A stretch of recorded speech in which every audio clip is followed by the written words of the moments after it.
All right, perfect. I will just kick us off. So today we'll be going over, Brandon will go over how to write insights for our accounts. And then I will kind of get into some of the tools that we use to write insights for audiences, keywords, and just like general trends on the site that we can pull in through this tool called SimilarWeb. I'm not sure if any of you guys have heard of that, but it's a tool that a lot of digital marketer folks use. We use it here pretty frequently at Kepler. I don't believe any of you guys have access to it, given that you need to pay for that service, but I just want to quickly go over that platform just for your guys' visibility. And like, if in the future you work on a client team and you guys do have access to this tool, then it would be good to just learn how to use it. And then I'll also be going over another tool called Insights Finder, which is available to all of you. That is mainly to hone in on kind of like the audience insights for a particular business that you're interested in. So just understanding like how much, I guess, of this particular audience is converting, and like demographically, what is the age range of the people that are converting on your site, and so forth. So, and I'll also get into some of the tools that Google has. I know we already went into the Google Keyword Planner, but there's 2 or 3 more that we haven't quite gone over yet. So I can just quickly jump into that and share my screen.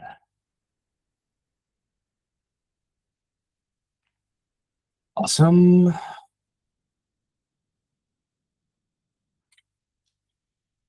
Any questions before I begin? Perfect. So I'm just gonna pull up the keyword planner really quickly. Saw that there was a question. Okay, never mind. Yeah, if there's any questions, feel free to unmute yourself and ask directly. But if not, I can answer the questions via chat. So I'm just going to quickly go over the keyword planner once again for those folks that are not familiar with it. So essentially, we're able to find keywords to add into our campaigns using either the landing page or through Google's automated tool to discover similar keywords. So for our P3 in particular, if we're interested in finding more mentor recruitment related keywords, then we would just type that in here, and we don't need to enter the site if we don't want to restrict traffic within the site, so, or keywords within the site. So if you enter the site, the system will crawl the site to find keywords within there. But if you just enter the keyword, it will just find similar keywords across the entire Google ecosystem. So in this case, there aren't any similar keywords. Let me keep it a little bit broader. I'm just going to do mentor, get results. And then now you see all the keywords that have a similar match to mentor across the entire Google ecosystem. And then you can also see the average monthly search volume from it looks like year-to-year basis. But if we wanted to keep it strictly to the P3 site, which I will just quickly copy over.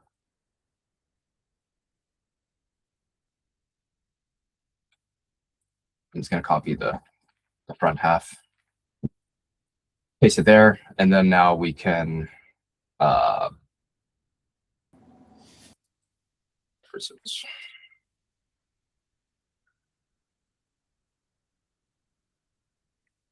or in this case, we just start with the site and only use this page.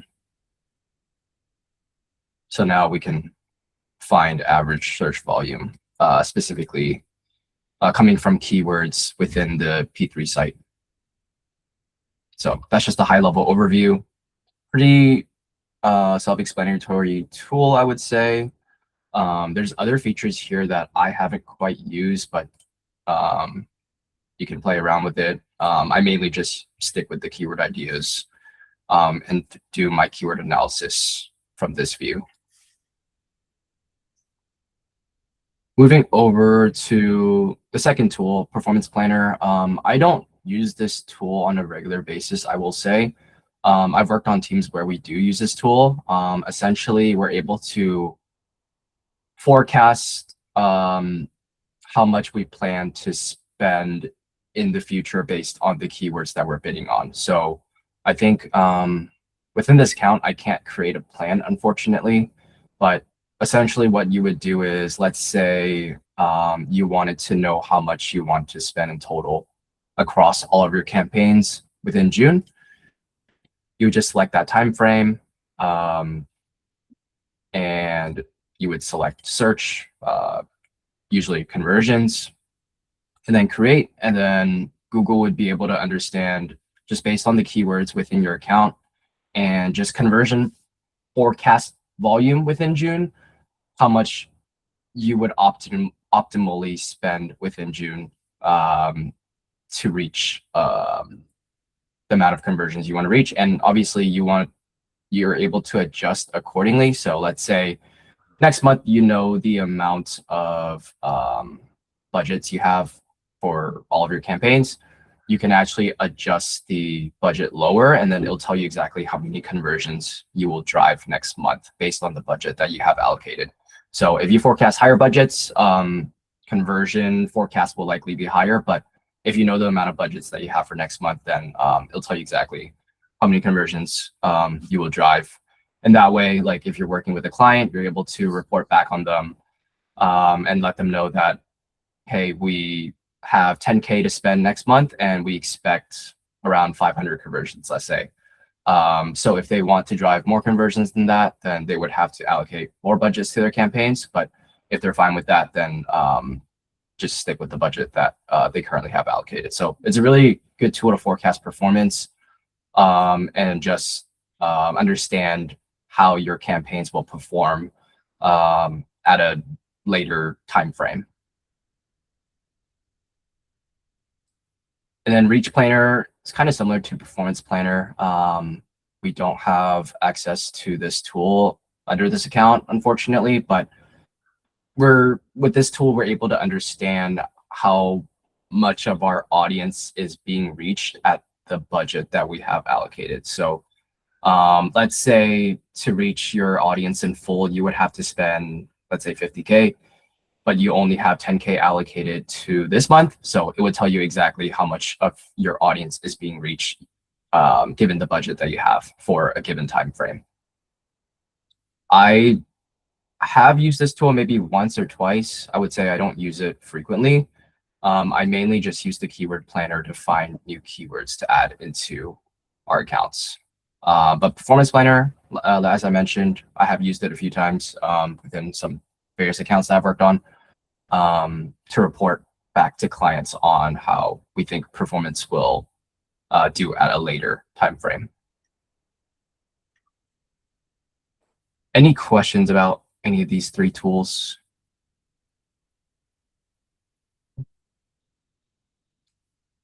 Perfect. All right. I will jump into another tool that we use for audience insights. So this tool is called Insights Finder. I think it should be open access to everyone. So if you just type in Insights Finder in Google, this should populate. And essentially, right, this is a tool to discover audience insights. So if you're interested in a particular business, I'll just do DoorDash in this case, since that was a business that I worked on.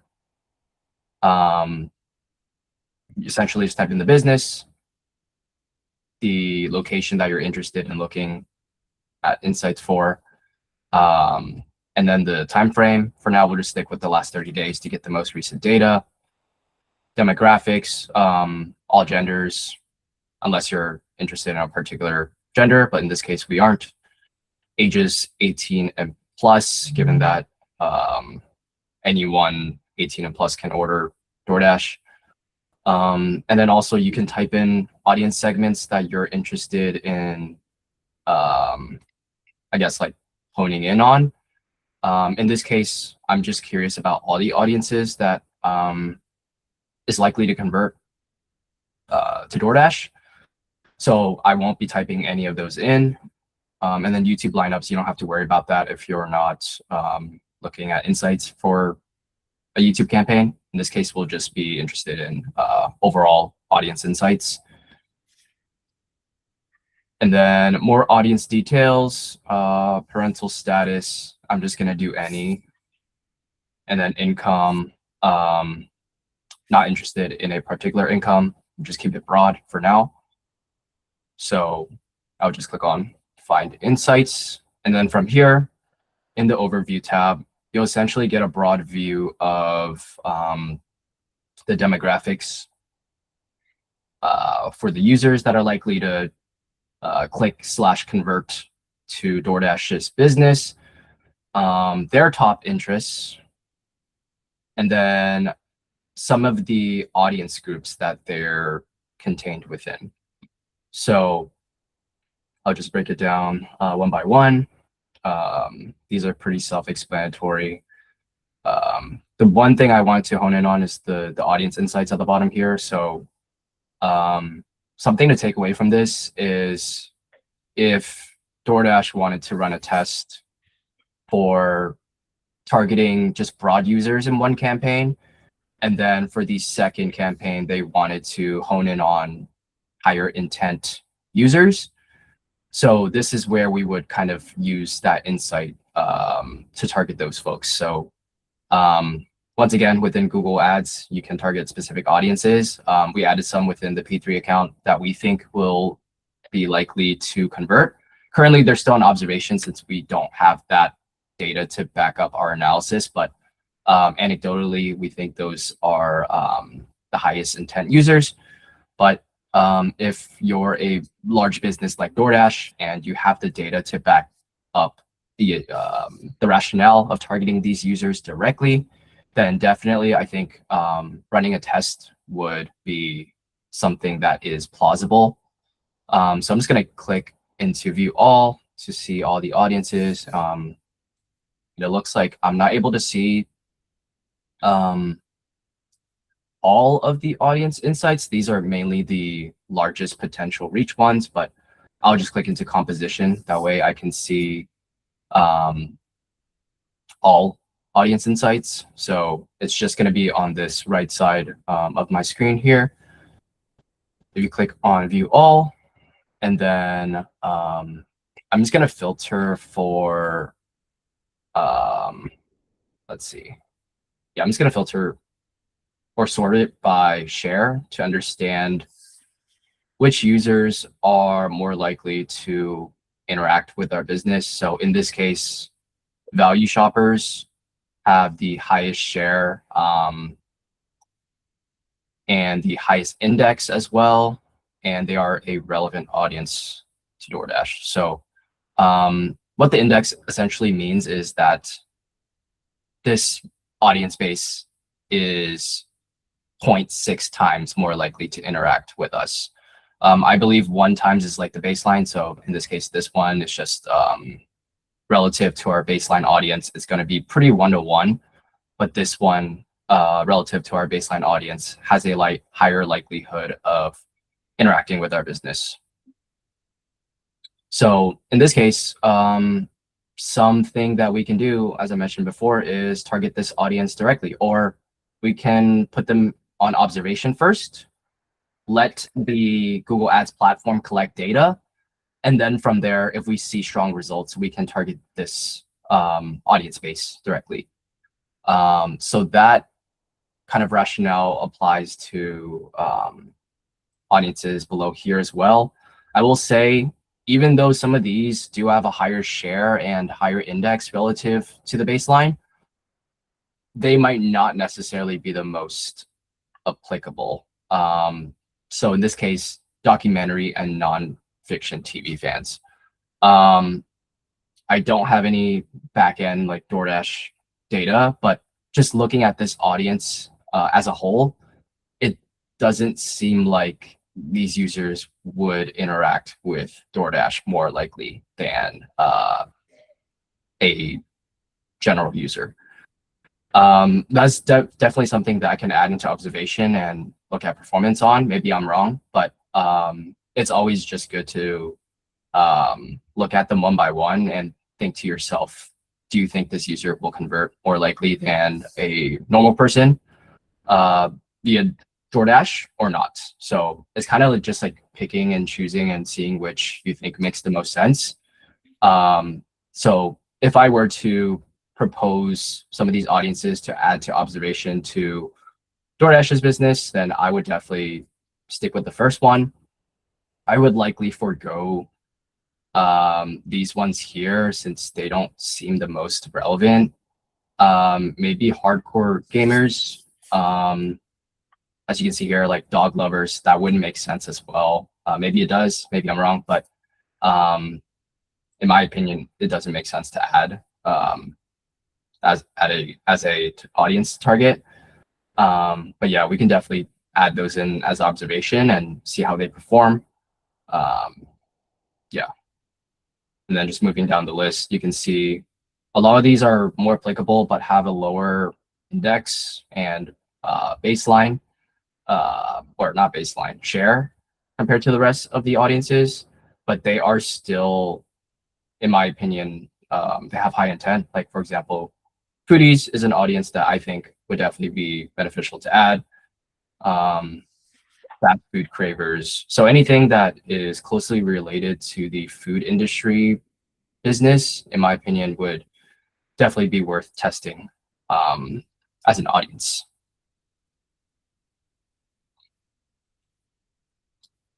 Yeah.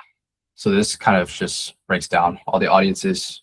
Yeah, and I'll actually show you how to do that within Google Ads Editor as a demonstration. Okay. Let's say I'm working on the DoorDash account and I go into one of my campaigns that I want to add a particular audience as observation. I'll just go to the left-hand panel here and scroll down to audience segments. Add audience segment at the campaign level. And then from there, value shoppers should be an audience that we can add. So I would just go from here, double click, it'll pop up on the right, and then I'll add this as an observational audience to see how it performs.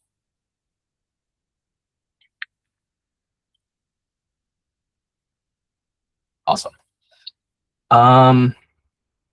Just moving down the list. Yeah, this is kind of just self-explanatory. Some of the interests that DoorDash users are more likely to interact with, I guess. These are like TV shows and like people that they're more likely to interact with, as well as like, it looks like restaurants and just food categories in general. And then influencers that they interact with. So within search, we can't do like partnership ads, but I think there's something within another platform that you're able to. So that could definitely be something that DoorDash could test. So paying these actors to promote DoorDash's business, since more users that interact with this actor is more likely to convert and click on DoorDash. And then just brands in general, sports that they are interested in, and so forth. So there's a lot of useful information here that is more like kind of broken down for you to understand each of them individually and how they compare to the general user. And then there's some YouTube insights here. I won't get too deep into this since we aren't running any YouTube campaigns, but you can kind of see here how how they interact on the YouTube platform. So as you can see, viewers on YouTube had 8% of views on CTV versus 92% on other devices. So CTV is or connected TV is a platform that these users are more likely to interact with versus the other non-connected sites. So that's definitely something that DoorDash can test. And then creators kind of overlaps with what I talked about. Just like YouTube channels that they are more likely to interact with. So partnership ads could be something that DoorDash tests.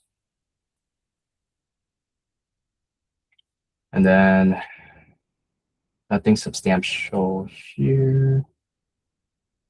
And then we already went over this. So yeah, these are like the highest potential reach audiences that definitely are worth testing. But I will say if they have a higher potential reach, they are also more likely to use up your budget much quicker if you target them directly. So definitely want to be mindful of that and run a test to see if they are worth adding in.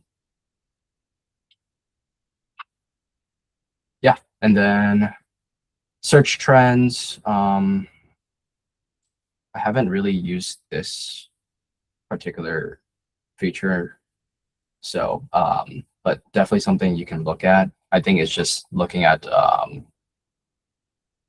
month by month how like it looks like just like trends in the audiences that are interacting with your business. So if it's at 100, it's they're ordering more likely. So you can see here in July that they interacted with our with DoorDash on a more frequent basis and converted. Kind of makes sense since it's summer and a lot of people are ordering in. But yeah, you can kind of take away some trends here to report back to your clients. And then let's see, search queries. Yeah, these are just queries that are triggered from DoorDash's ads. So this kind of goes hand in hand with the keyword planner within Google. You're able to see trends for particular keywords that you're interested in. So you can see ones that are rising currently at the top, and then these other ones here that are kind of getting traction as well as declining. So maybe we want to pull back within investment within these keywords. I was clicking to one of them. I'll click on the rising one. So these ones are the ones that are exponentially growing, as seen by this line trend here. So if we do not have these keywords added to our DoorDash's campaigns, then they can go ahead and add those and test it. But yeah, definitely a useful tool to use. And for some of these, like it might not look the most relevant. So definitely you'd want to handpick these individually and filter out the ones that are not contextually relevant.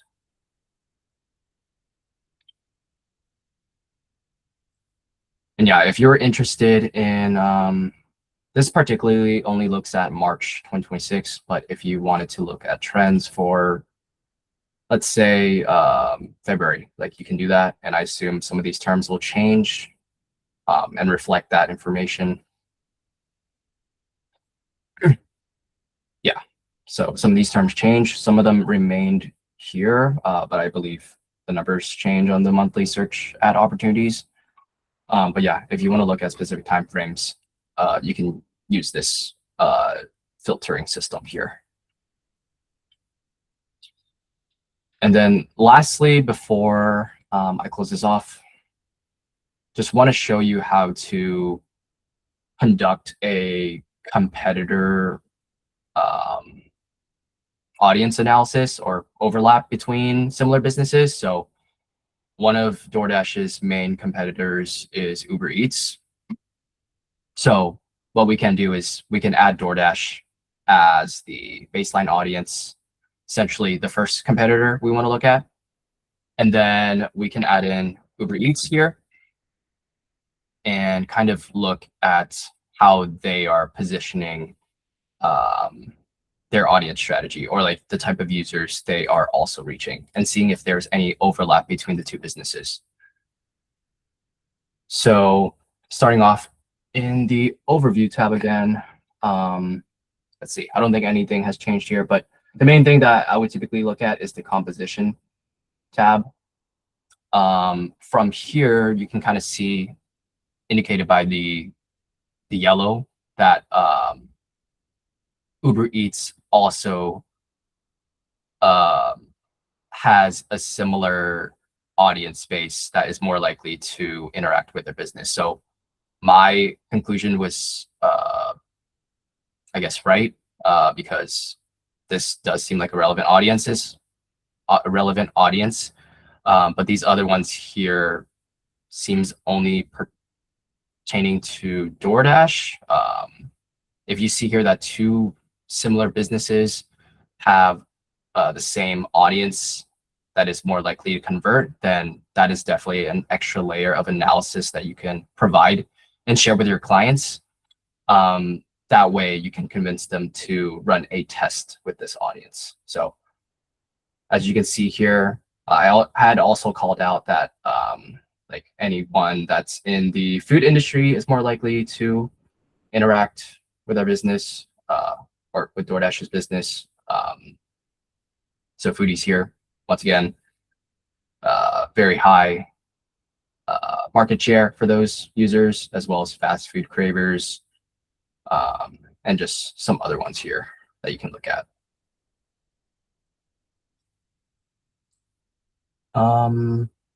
Yeah, just like any insights here, you can kind of play around with, yeah, and kind of see how your competitors are positioning themselves and if there's any overlap between the audiences between both businesses. Any questions about the Insights Finder?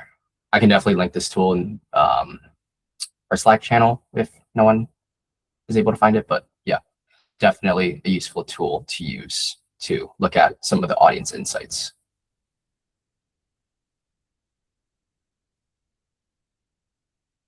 Awesome. If there are no questions, I can move into the second tool. So this tool is called SimilarWeb.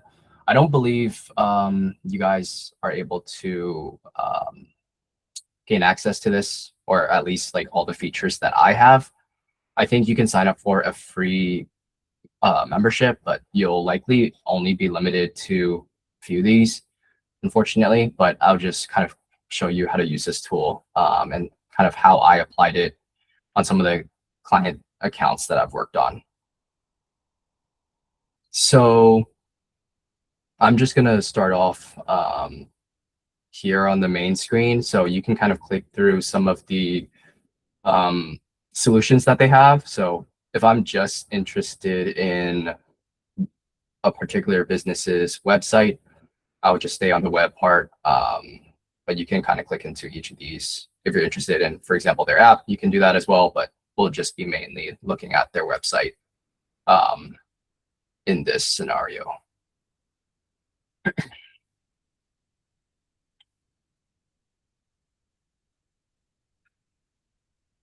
Perfect. And then from here, I just want to filter for the business that I'm curious about. So as you can see, I've used it in the past before. I'm just going to stick with DoorDash since I use that example within the Insights Finder. And I just filtered for that business.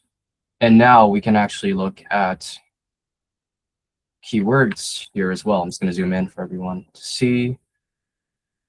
Now actually backtrack and start at the website analysis and kind of break that down first before I get into the keywords. But yeah, we can definitely get into the keywords in a few minutes.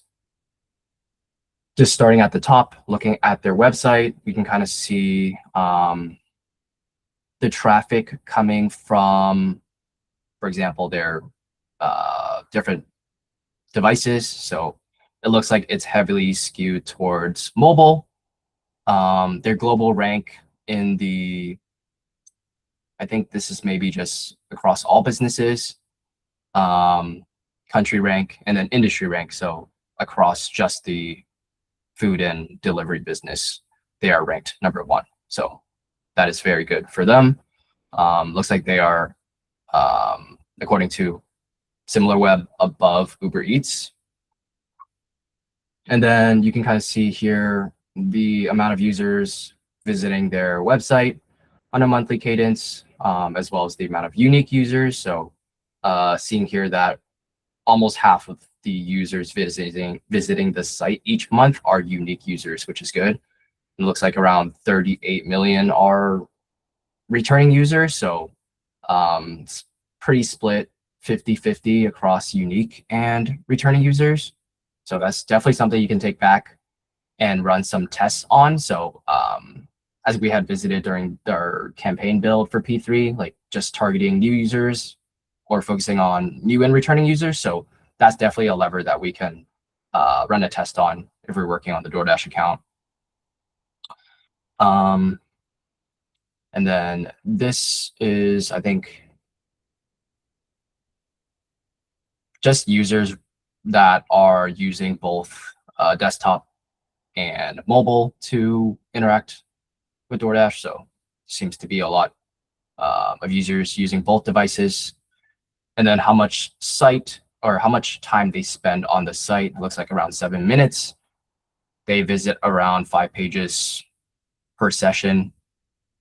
And then their bounce rate is 35%. So users that click on the site, and I'd assume, okay, so it looks like they only interact with one page before leaving. So 35%, or around 34.5% are only spending that time on one page. And then you can kind of see the trends here. I'll just do a monthly analysis. You can kind of see how visits are trending over time across the various competitors that we have. So it looks like the system was pretty smart to understand which are the top competitors to DoorDash. I'm just going to filter for Uber Eats to look at that. So you can kind of see here the trend month over month in regards to visits over time. So it looks like Uber Eats is trending pretty, or the trend is pretty stable, whereas DoorDash is still continuing to experience growth as of 2025. Geography, pretty self-explanatory. 90% of their traffic is coming from the US, with Canada and Australia following. But you can look at the change percentages, looking at month over month or year over year. So if you wanted to test specific countries to run DoorDash ads on, then they can definitely do that if they provide the services there. And then looking here is just kind of the traffic breakdown per types of channels. So it looks like most users that interact with the business directly type in DoorDash.com on their search bar here, whereas 60% are searching in DoorDash on Google and clicking on the organic ad, and then 7% are clicking on that paid ad that we are kind of working on. And then you can see the other ones here, a much smaller percentage distribution, but yeah, we're mainly just focused on these ones right here. And then looking here, you can kind of see branded versus non-branded traffic. So a lot of the traffic is coming from branded terms. So maybe they want to pull back their investment in branded terms, given that traffic is already pretty high here, and kind of focus on non-branded terms to get like new users to interact and convert on their site. So that is something that we can take away with this insight. Top organic non-branded search terms. So if these are top organic terms that are trending and making up a large portion of traffic, then maybe we don't want to bid on those terms within our paid campaigns. So that is also something we can take away and report back to our clients. And then kind of just the top paid non-branded search terms. I'm not sure why it says non-branded. I guess it is non-branded, but I would classify these as competitor search terms. But looks like Uber Eats is making up a large portion of that traffic. So something we can take away from here is maybe bidding more heavily on these terms, given that they are a top term and trending over time as well. And then some of these kind of irrelevant to paid ads, particularly within Google Ads.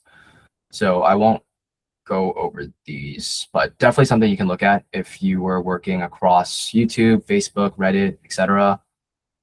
Just like providing that analysis to your clients to potentially like justify higher investment, or maybe we want to change our strategy across these channels based on the distribution of spend and traffic. But yeah, I won't focus on this throughout this training. Perfect. Just moving down the list here, there's a few other sections that I want to go through. Let's see. Website rankings. I've never used this, so I'll just skip over that. I don't believe I've used this as well, but yeah, I'll just skip over that as well.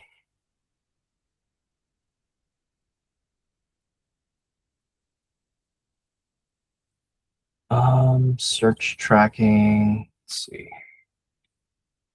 I'll just use DoorDash again. Hopefully it pops up. Okay. I think for these features here, you actually have to import from Google Ads, like your campaign data and all that stuff. So I don't have it imported, so I'm not able to look at that. But if you didn't want to import any particular data and just look at the entire like search ecosystem, then we could just stick with the keyword research tab here.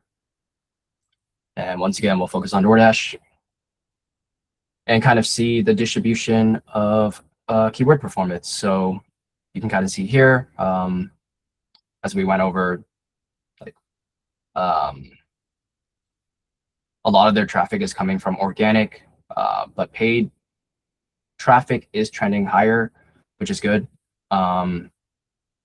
Branded and non-branded traffic, as we had mentioned, a large portion of their traffic is coming from branded terms. So maybe they want to heavy up on non-branded terms to gain visibility for those terms. So something to take away from here.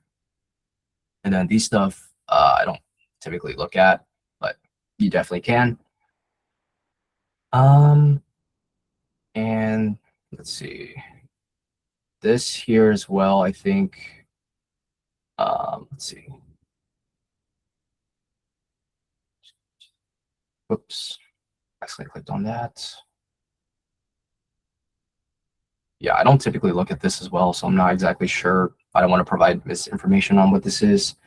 But yeah, you can kind of see here the overlap between those three big competitors. So DoorDash, Uber Eats, Grubhub, kind of see their overlap in keywords and like what Uber Eats unique keywords are. So looks like they have about 1.7 million unique keywords that they bid on, and then DoorDash has 2.1 million, and then Grubhub has 1.2, but there's some overlap between the three that unfortunately I don't think the SimilarWeb platform is able to provide. But yeah, you can definitely see that visually here. And then some stuff here you can definitely look at. I don't personally look at that. Usually I just go to the keywords tab here. And this kind of provides us a breakdown of some of the highest clicked keywords. So I'm just going to filter here for highest to lowest. And the current time frame is 2025 within the US. Click it one more time so I can get the highest ones. So it looks like most of their traffic across organic and paid is coming from just the general term DoorDash. There's some other terms here that make up a sizable amount of traffic, but most of their money is going towards the DoorDash term. But as you can see here, this term here, food near me, mainly coming from organic traffic. So it looks like they aren't bidding on this term, given that it's already being captured by that organic ad. So yeah, that's a interesting analysis there. And then you can kind of see here, like some of the terms that they are bidding on, like Grubhub, Uber Eats, which isn't being captured by organic traffic, which makes sense since Uber Eats and Grubhub would take up that space. So DoorDash would have to craft ads for just Uber Eats and Grubhub specifically to get that ad space on the SERP. Yeah, you can kind of play around with this and look at some of the keywords that is trending. If you don't have some of these added to your campaigns, then definitely something you can do and test. And I'm just speaking to DoorDash specifically, but if you were curious to some of the keywords that you want to add to another business, like I'll just do like maybe like Samsung or something. So you can filter for that business and kind of see the keyword breakdown. Yeah. So it's very flexible. You can do competitor analysis. You can do your own business analysis. So just a very flexible tool to look at traffic breakdown, keyword analysis, and just any interesting insights that you're able to provide to the clients to test different things. So yeah, I will say most of these I don't use. I mainly use SimilarWeb for keyword research, I will say. So most of the times I'm within this this view here, but I know they have some other tools that recently launched, like AI brand visibility, AI research, AI traffic. This is kind of to look at traffic across some of the AI sites, like ChatGPT or whatnot. But yeah, just some very interesting tools for you to play around with. You guys might just have like the keyword research and like the website research access with the free account, but yeah, if you ever do gain access to the paid membership, then you can play around with all these things here. Awesome. Just gonna stop sharing my screen. Any questions about anything that I went over?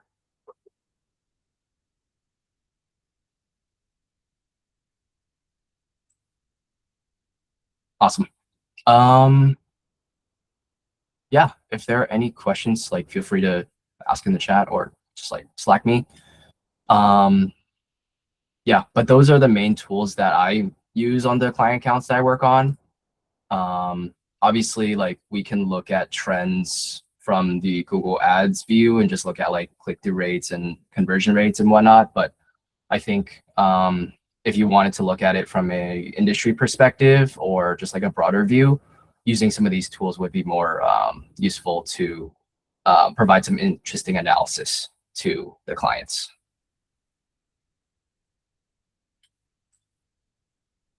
Awesome. Brandon, do we want to give the students a break first before we jump into the second part, or? Yeah. Oh, wait, is there an echo? Oh, shoot. Hold on. Yeah, I think so it's pretty annoying. I couldn't get this room for the full 2 hours, so I feel like we could just take a 10-minute break and then I'll just switch over to the other room. Because I don't want to just start and then have to move. If we're okay with that. All right. Cool. Then yeah, I think we can reconvene at 4 and I'll get started in the new setting. Thank you.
Hey y'all, welcome back.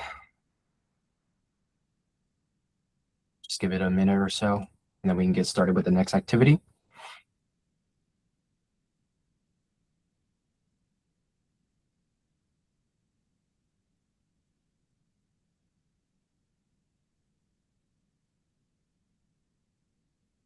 All right, in the Google chat, I'll just link the Insights Finder since we'll be using that tool for our next activity. So please pull that up. I think it should ask you for like registration information. Just type in like for your work email, just type in their Kepler email, company name, just do Kepler group, and then everything else like up to your discretion on how to add those in. But it really doesn't matter like what you input. I think they just want that information.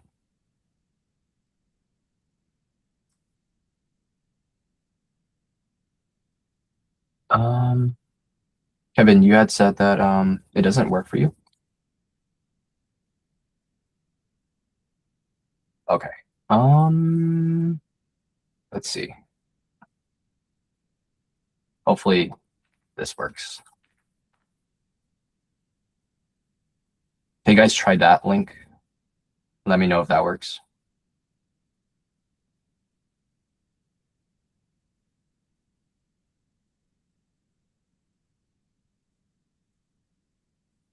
Okay.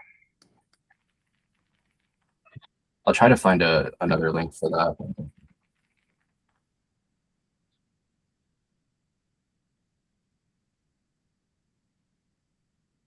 Okay, I might have found it. All right. Okay, try that and click on Start Using Insights Finder. Hopefully that works. If that doesn't work, then unfortunately we won't be able to proceed with this activity. Yeah, it doesn't work. Oh, okay. Yeah, I guess it's just for people that are working in an actual account. So that's fine.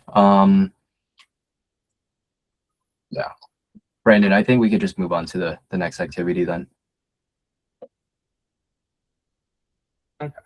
My bad, guys. I had some technical difficulties, but we could just get into it. I was actually looking. I know you guys had some like trainings from individuals. I think it was last week. So let me know if you guys already went over a deck like this. But I figured that we could kind of get into the insight generation process and, you know, just like a basic overview on how we should be thinking about insights. And so just kind of to preface, insights are very important in terms of us communicating the work and the results that we're seeing to the clients. And, you know, whether you're in an agency or in-house, there's probably someone that you're going to be reporting to and delivering results and progress on. So yeah, let me know if I know there was like one that might have been something similar to this for a training that you guys had last week, but I'll share my screen now and we can just kind of go through the deck. All right. So insight generation, the why, what, and how. Let me figure out how to do this. All right. So just going to go through the three goals of, you know, why we generate insights. So one, elevate our campaign performance based on our understanding of data and root causes. So the root causes part is, you know, arguably it's the harder part. And it does require fundamental knowledge of the account and, you know, working day in and day out in the account. It kind of gives you more context over time on understanding what causes certain changes in performance.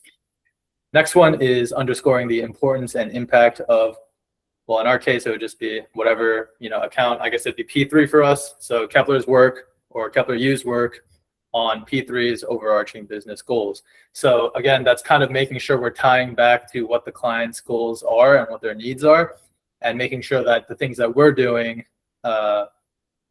help work toward that goal.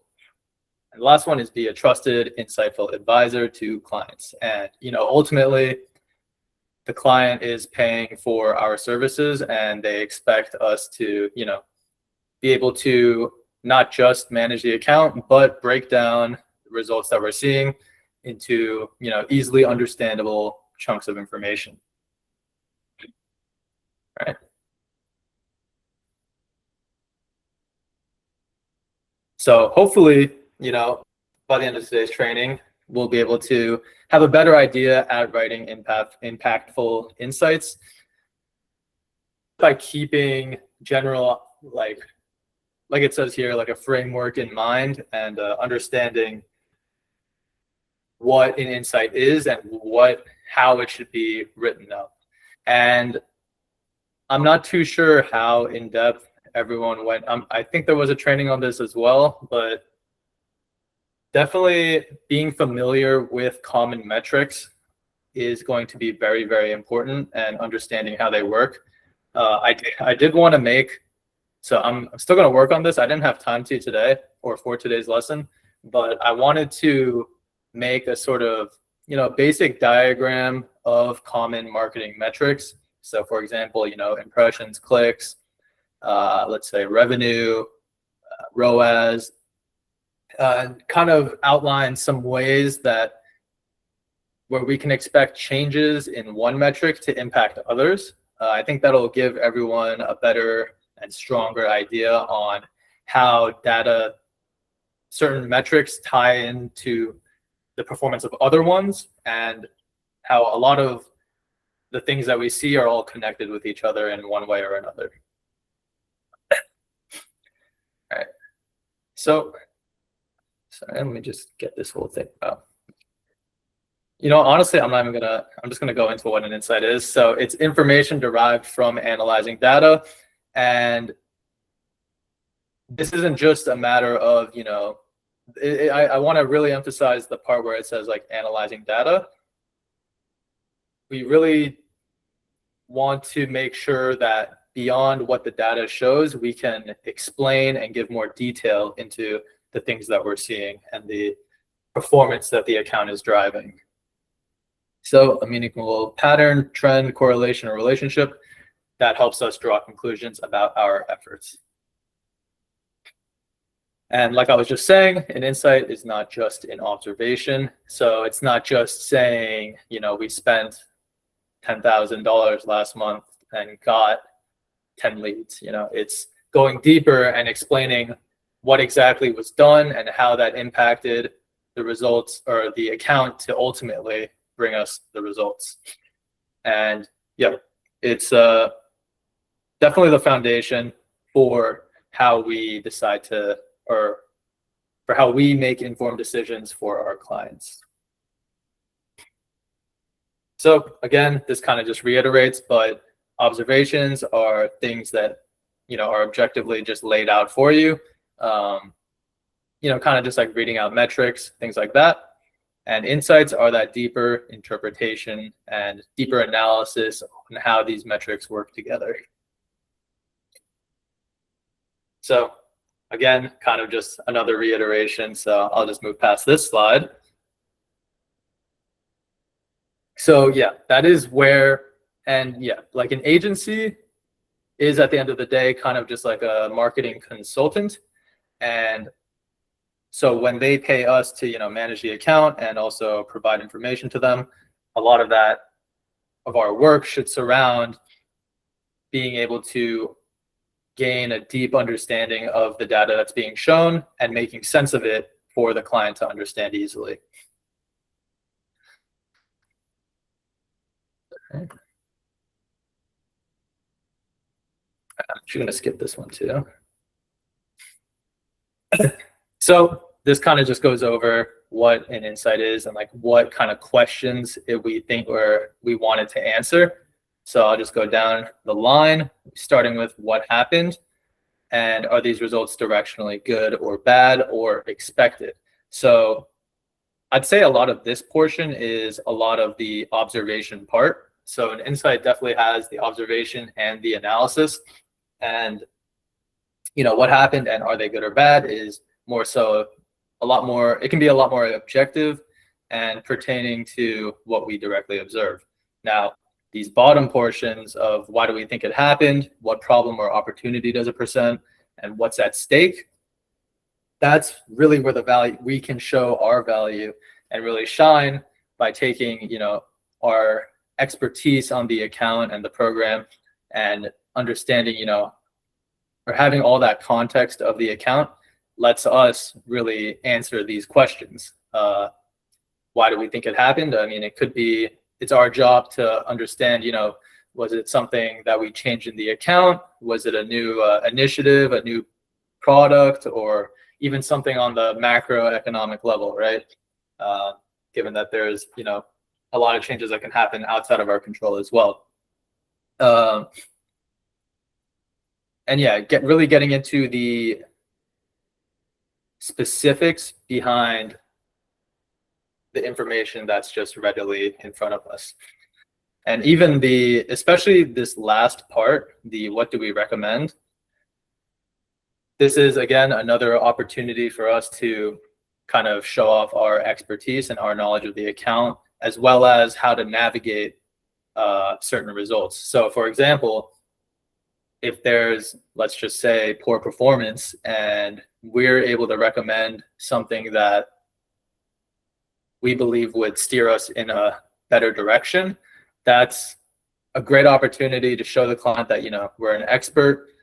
We know how to handle situations like these where performance might not be where we want it to be at, and give them a little bit more peace of mind because we're coming forward with next steps. We're not just saying, yeah, performance was bad, this is why. We're saying this is what we can do to solve it and go the other way.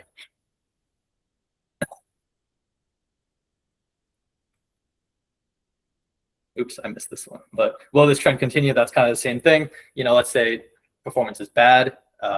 We recommend something to turn that around.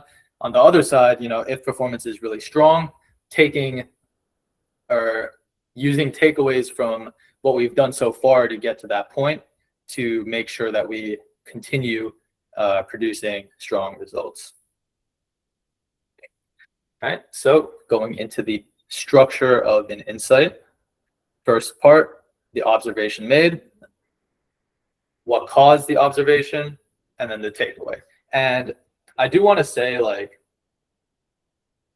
while this is the structure of an insight, a strong insight, there won't always be opportunity to, I guess it really depends on the deliverable, but there's only so many words you can write in a certain thing, or only so much time to say so many things in that specific amount of time. So I do want to say that it's very important to make sure that you prioritize what would be most important to the client. And making sure that, you're always thinking about what are the key metrics that the client, prioritizes. And that way we can really focus on building out strong insights for what matters most. And, maybe there's still other nuggets of information that are very interesting and you want to call out, but you just don't have time or space to, list out all of these, like maybe a takeaway. Then it's, I guess my point is that you just want to make sure you prioritize having the most robust insights for what matters most to the clients. But at the same time, it's completely okay as well to also call out things that maybe aren't as high priority, but are interesting to note. So I guess, for example, let's say revenue is the top priority for a client, making sure that there's a really strong insight for that. But maybe also noting that, impressions were abnormally high or something this month, and that could have contributed, or, some other metric, maybe click-through rate seemed really strong, and that could have been from a new ad copy that we launched. So yeah, just making sure that there's a priority list.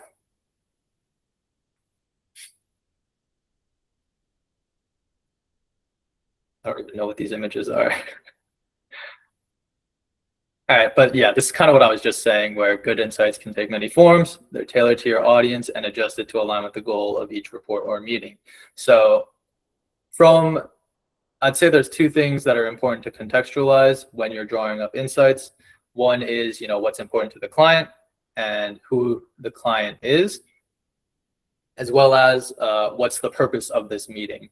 So, for example, let's just say that you're delivering insights on monthly performance. It's like a very standard type of report and something that's very centered around the main KPIs for the client. That's probably something that, because it's a repetitive and, consistent report, it's something that already focuses on certain things. But let's just say you are running an experiment and you wanted to report on that. In that case, like that certain experiment might have different goals than the normal KPIs. And in that case, you'd also want to make sure you adjust accordingly or adjust your focus accordingly and make sure that you're always highlighting on a report by report basis on what's most important.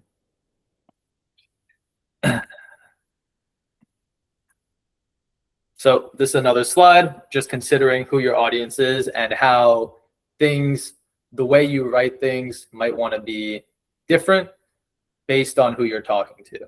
So I feel like there's always plenty of times where you're in meetings and there's different levels of people in the meeting. And so being able to adjust how you deliver certain information is very important because some people care more about the small things and other people care less because sometimes people just want higher level information. And so looking at it, I mean, I'm not going to say what we see here isn't always true. Sometimes, like executive level people, they do have a strong understanding and fundamental understanding of the platform, and they'd also be interested in deeper insights. But this is just kind of a general idea of, when they're higher level, they care more about strategy and less so about whether this ad spent, $20 more than the other one. For the mid-level, there's definitely like a balance between, strategy and being in the weeds. Kind of having that balance and making sure that we're delivering and staying more strategic while still tying in some of those more granular insights. And then the junior people, because I guess, again, it really depends on who you're talking to, but this is where you'd likely want to be a little bit more specific. Maybe you're coordinating with their team, their junior level team, to build something out, or you're reporting on something that was built out that could be used for, or the learnings from that could be used for future initiatives. Then this is a time where you'd probably want to be more deep in the weeds and share more of that low level information, I guess, very specific details. This one, I feel like we can probably skip this. But no, actually, we can go through it. So again, I did touch on this before, but making sure that what you're focusing on changes depending on what the report deliverable is. So whether it's something that is looking at a wider time frame and maybe should be a little more broad and focus more on any strategic changes that were made and more higher level information, versus something that happens more frequently where that gives you that opportunity and time to get a little bit more in depth. Does anyone have any questions right now? I know I'm kind of going over a lot of stuff, so.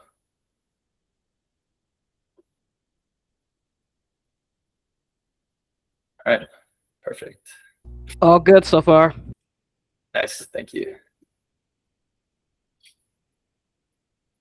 All right, yeah, so now it's kind of just like, how do we build out that insight, right? Like now that we have this base level of information about purpose of it, where do we start?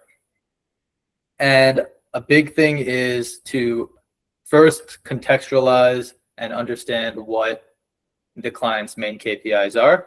For example, like for P3, let's just say mentor signups, mentee signups.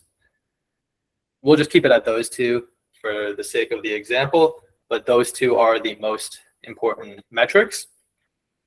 The way you want to go about it is, while it does depend on, account to account and like how the structure is built out and a lot of different things, fundamentally you want to get a wider view of performance and then focus on the changes, I'd say, that you're seeing. If, let's say, month over month, nothing changes, then there's nothing really interesting to report on. So a big thing is looking at the higher level and then zooming in on what you noticed that had changes.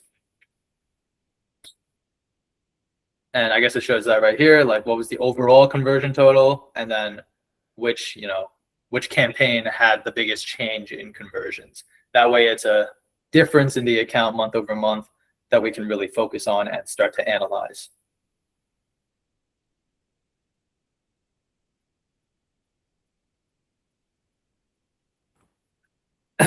So this is kind of just going into a little bit more on the process, I guess, for building out the insight and asking yourself why when you're trying to answer what happened. And right here, we can see these examples. They kind of go through observations. So for example, US conversions went down 10%. Our job is to think about why this happened. Same with, let's just say Meta, or let's just say, dang, I should have remade this deck, but let's just say like the mentor sign up campaign saw the biggest dip in conversions. That's something that'd be interesting. And we'd want to answer, why did that happen? And, you'd kind of funnel down from that campaign level observation down to, looking at the ad groups, keywords, the ads, and just getting deeper and deeper into the source of where that change happened, because that's where you'll be able to find, more of that information on the why.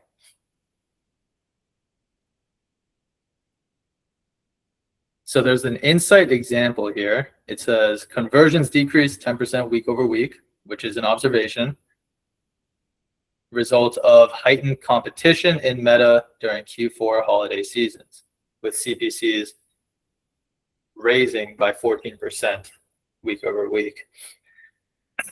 Kepler decreased bid strategy ROAS targets to $14 in order to increase visibility and remain competitive through the rest of Q4. So we have the observation, we have why that observation happened with the heightened competition, and then we have the next steps. We're going to decrease our ROAS targets.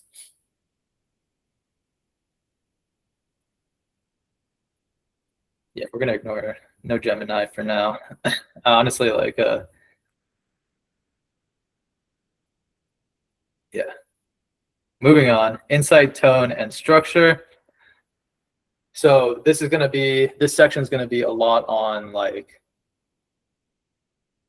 the wording and how we phrase insights. It's very important to be considerate of how things are being phrased, because this is, delivering information like this is our time to be the professionals that they hired, the experts of the account, and someone that the clients can trust, rely on, and, really, this is like an opportunity to further build up that partnership between us and the client.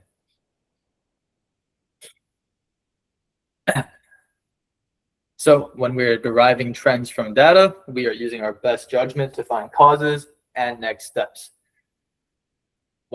However, when our data or another trend supports our findings, we need to report with confidence.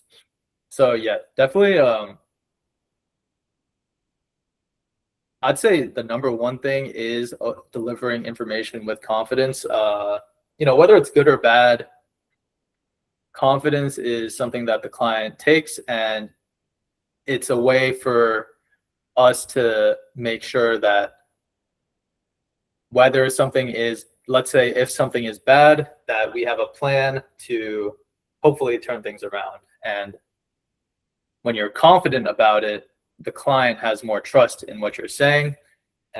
Because if you were nervous about talking about bad performance, then the client is also going to get nervous because they're not going to feel as good about our ability to turn it around.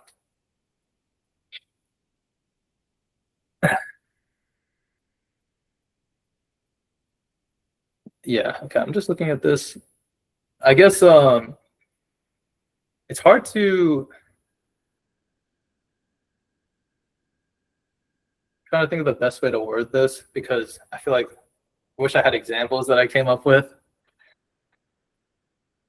But okay, actually, yeah. So for the hypothetical, it's definitely, I guess it depends on where your source of information is from.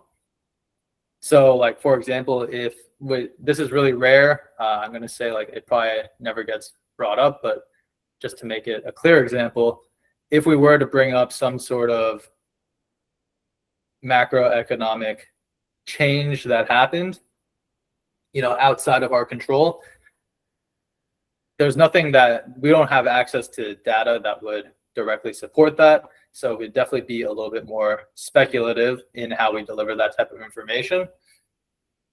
And versus when, let's say there was a new ad copy that we launched and we're seeing stronger performance directly from that ad, then we can be very definitive because there's proof right in the account that that initiative had a cause and effect.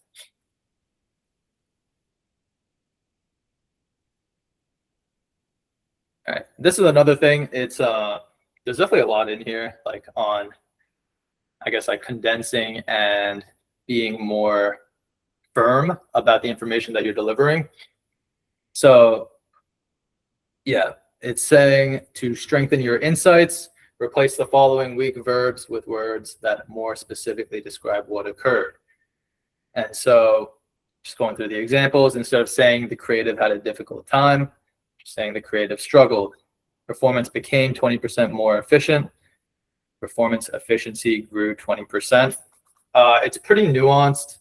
And honestly, like, I feel like this is something that you don't need to like immediately lose your mind over. It's more so something that comes with repetition and, kind of consistently drawing up insights and understanding that we just want to phrase things a certain way, if that makes sense. Yeah. Oh, yep. You had a question? Yeah, actually, when it comes to like creating insight reports for the clients, now we used to mention like using specific terminology or like a certain style that communicates what's going on with the overall performance of the campaigns, and also what the underperformance is overperforming, well, which could be a good thing. Is it pretty much like try to like keep it professional, keep it very thorough with the details, and also avoiding like any specific terminology that's going to send warning signs to them, like, okay, why is this happening? It was like, hey, do you even know what you're talking about? Yeah, definitely. Yeah, a lot of it really is one, being very, obviously we don't want to like hide, we'd never want to hide anything or misinform the clients, but it's a matter of structuring the information that's being delivered in a way where the clients can feel, or they will know that something is being done, right?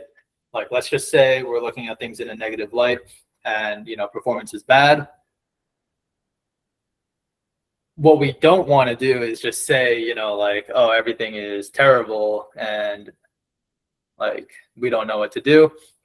What we want to do is make sure that we address any client concerns as soon as we can, and give them a plan that kind of outlines what has been done and what's being done and what's planned for the future to make sure things improve.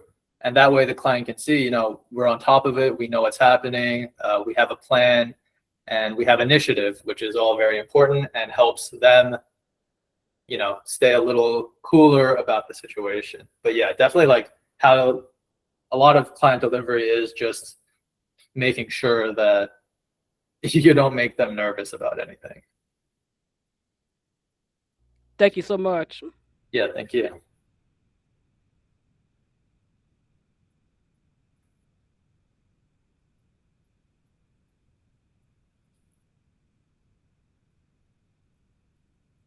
All right. So yeah, this is another thing. It's like, again, another small thing where it's just like removing possessives. It makes it more so about not just like, I guess it's a pretty nuanced thing again, but it's like not so much about the individual as much as, you have this whole team behind you that's working on these changes and, making these adjustments and working together to provide benefit and, uplift to the client account. And it's like, again, it's a small thing, but just a small way to make sure that we're reaffirming that the client has this whole team behind them, supporting them and, working with them.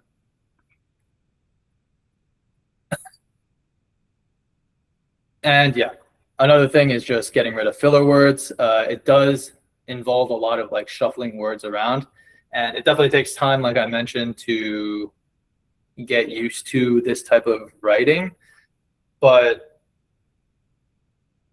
I feel like a good thing to do when you're, drawing up insights, writing up insights is once you finish like kind of writing out your thoughts, just go through it again and see if there's a way that it can be condensed. If there's a way to shorten it, cut out some words, because the shorter it is, the easier it is ultimately to process and understand. And, ultimately it makes the client's lives a lot easier. And, even for internal purposes, if you're sharing the deck, it makes it a lot easier for our teammates to also, get a quick grasp on what we're reading. And I feel like, there are examples here, like saw week over week conversion rate decline of 20%. Just saying conversion rate declined 20% week over week. But yeah, there's like so many situations where, you could remove like one or two words, and honestly, it adds up and does a lot.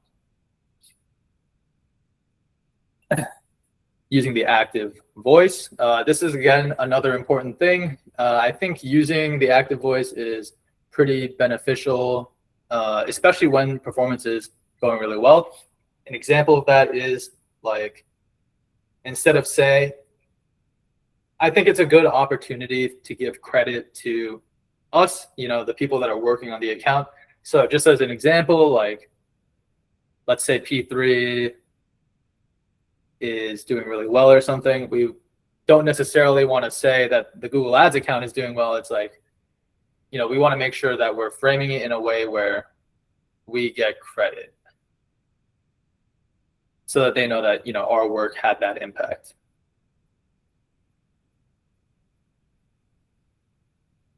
Some more reducing unnecessary adjectives. And yeah, just thinking about how can we reduce the word count. This is kind of just another thing where I actually like this line a lot. Like, to see if a point is redundant, ask yourself, if I remove this, would the main point of the insight still be communicated? And, if something is already mentioned in a slide or somewhere in the deliverable, there's really no need to mention it again. The client will see it. They don't need to have that information repeated. And it's just more opportunity for any potential confusion. If the same information is repeated, but then in a slightly different way, that might, potentially cause confusion or questions that honestly shouldn't have happened from the start. This example is kind of like, it's a little too, performance grew efficient due to lower spend at stable starts following pace down. And then the next bullet goes, performance grew efficient due to stable starts. Okay, okay, never mind. That example kind of sucks. So, but it's hard to think of an example on the spot.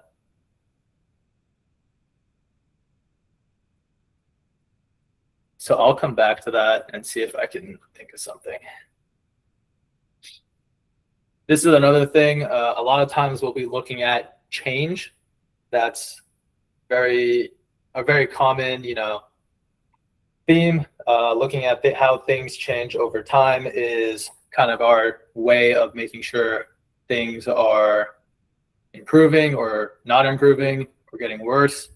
So this little bar, and obviously this depends all on context and like historical context, but generally speaking, if we're plus minus 4% change or 5% change, things just kind of stayed flat. If it's from 5 to 10%, like it's like a slight decrease or increase, and then 10% and up goes from increase to significant increases. And again, this is a way to make sure that we're giving quick and easily understandable context to the clients. Obviously, a lot of situations where there can be a lot of data that needs to be presented. And if we, in our insights and our voiceovers, are able to quickly contextualize those types of changes with just our words, that's a really powerful thing and helps the clients a lot in quickly understanding where things are at. And again, these ranges are kind of just general and just a broad idea, but I feel like generally these are pretty accurate ranges to work under. So yeah, that's that. All right, this one is this is also pretty like nitty gritty, but it does matter too, especially when we're delivering, let's say, a table of data, let's say a monthly report on all the campaigns. And just being able to understand like how we should present and format that information so that it's easier for the clients to read. For example, just on a quick look, if we rounded every number to the 100th position, so like two extra decimal places, like just thinking about how that would look on a table, like it'd be so messy. So understanding when we can, round and kind of condense the values when possible, because that makes it much easier on the client's eyes to, when they have to quickly look at a table and, get an idea of the data. But yeah, that's kind of the overview of insights. Unfortunately, I didn't have time to make practice sheets for you guys, so that's on me. I'm going to work on this. So, and hopefully give some examples that'll make you guys think about how to connect data. And then you'd be able to work on insights for yourselves. So yeah, that's my bad, but I think that's about it from me. I know we did end a little early.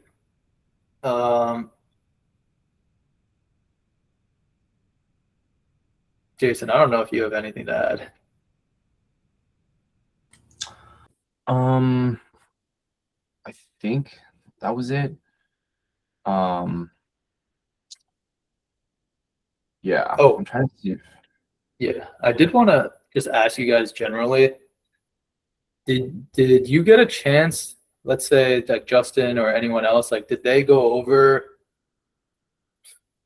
I guess, like how metrics relate to each other? Like, for example, like if I spent more on a campaign, like what I would expect to happen to conversions or CPA, things like that. Yep, Heather. Yes, they did, but it was like more on the surface level. So pretty much it was just giving us like the TLDR version on how the insights work and how the metrics, work with like each other or on the opposite of each other. And then when it came to like, expressing that in insight reports and, expressing that to the clients, it was pretty much just like, just focus on the budget, then focus on how the increase in budget can affect the overall metrics or the KPIs, in addition to how increasing budgets or decreasing where they need to be decreased can also balance out the overall spend while keeping track of the spend. And sorry if I'm like doing this like layer by layer, but it was also like doing deep dives into each in the campaign level, the ad group level, and the ad level to really like pinpoint the issues and then provide benchmark information and then also providing like recommendations on like how to optimize and improve current campaigns and future campaigns too. Okay, thank you for that. That was actually, yeah, that was everything I wanted to know. Okay, then, yeah, I'll see if I can come to the next meeting with some like sample data sets. I was looking into like how I could go about producing that, but I think I have a good idea on, I guess exercises for you guys to work through that would hopefully, no, you weren't speaking too quickly. That would hopefully make you guys, think a little bit and connect different data points. But I'm trying to also think if there's like just a knowledge gap that needs to be covered before we do that. I'll think about it. But yeah.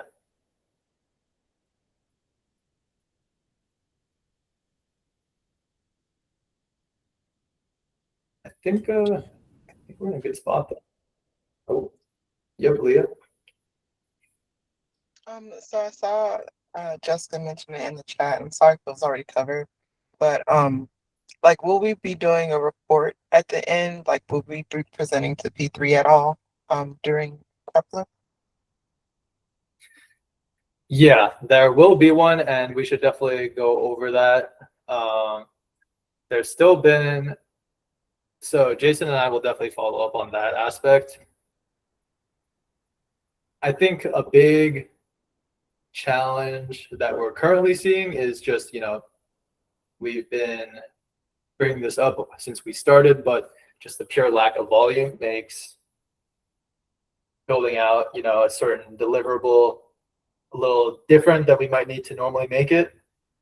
So we're brainstorming on how we can kind of make sure that we have a nice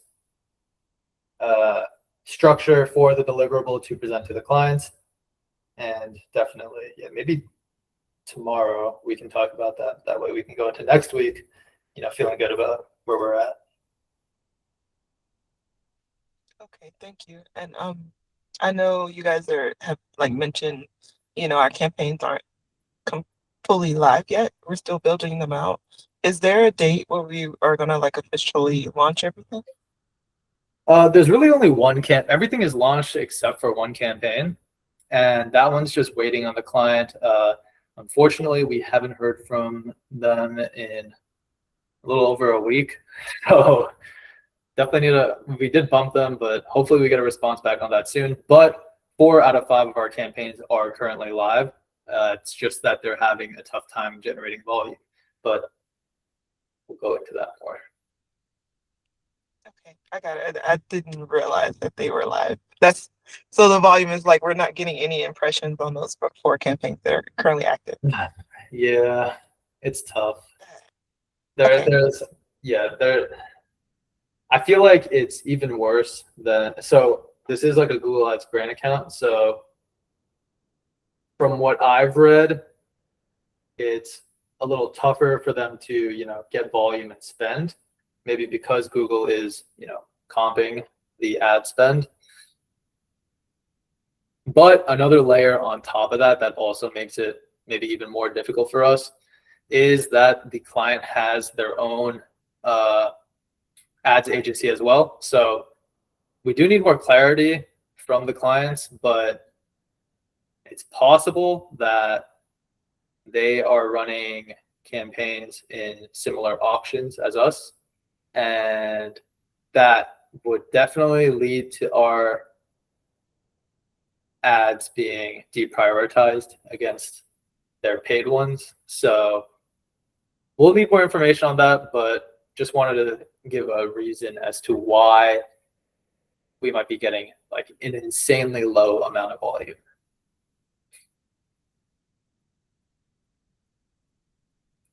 Yeah. Does anyone have any other? Oh, yeah.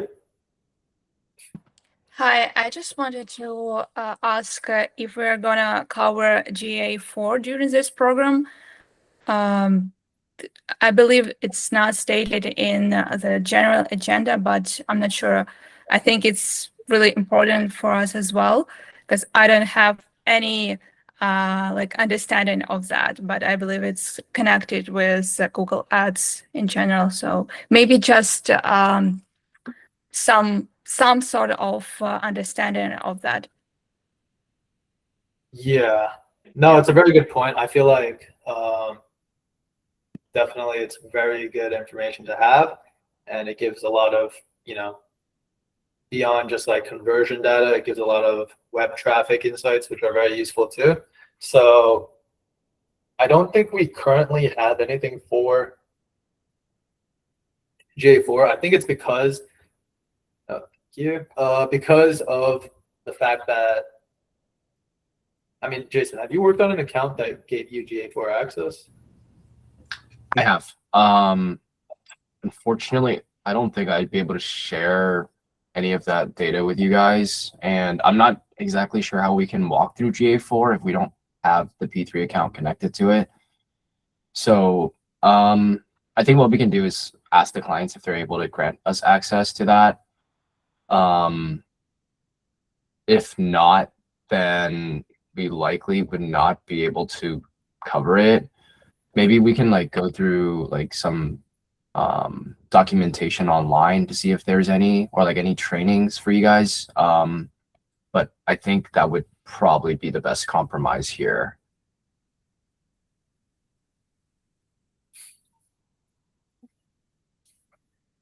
Yeah,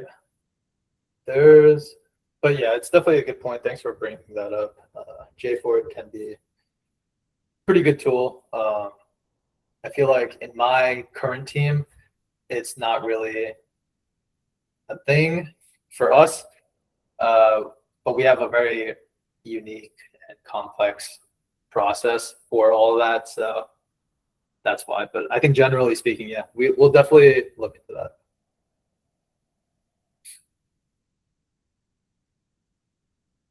And were there any other questions? Otherwise, I think we could take some time back. And yeah.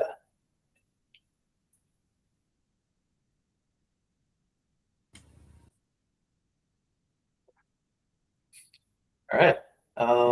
Yeah, Jason, do you have anything else to add? Otherwise, Yeah, I don't think anything else from me. I think tomorrow we can maybe cover the client presentation a little bit, and then maybe give you some time to ask some questions about some of the trainings that we recently had, just so everyone's on the same page. But yeah, thank you so much for staying on today, and we'll see you guys tomorrow. We'll share the recording by the end of today. yeah. Thank you. Have a great day, everyone. Thank Take care. you. Have a great day. Thank you. Thank you. Bye. Bye. Bye.